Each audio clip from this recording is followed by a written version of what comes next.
The way the process is set up, it is to kill legislation because there are so many places that the legislation can die.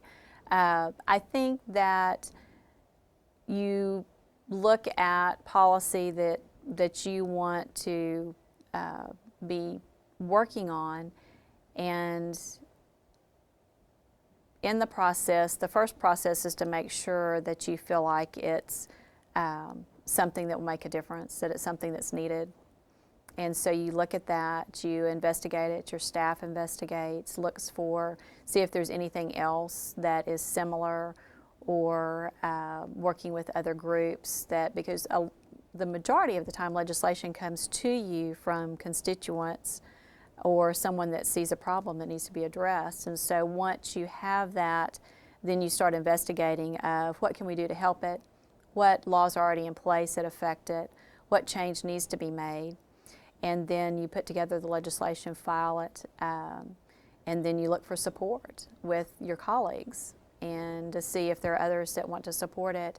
And then you work with the chairman of the committee that the legislation will go to that committee, because the chairman decides what's set and what's not. So you could have a piece of legislation that you think is wonderful, and if the committee chairman does not agree, then they will never hear your legislation. So that's the first place. You have to work with the chairman.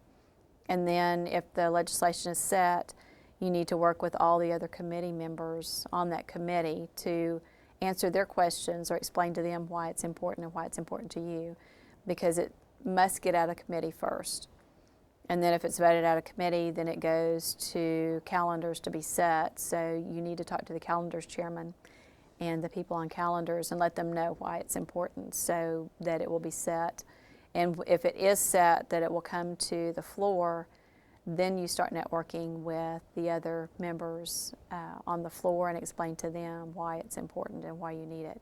It's a huge networking process of working with people and getting them to understand why it's important to you and how it will affect their particular constituents or the whole state as a whole.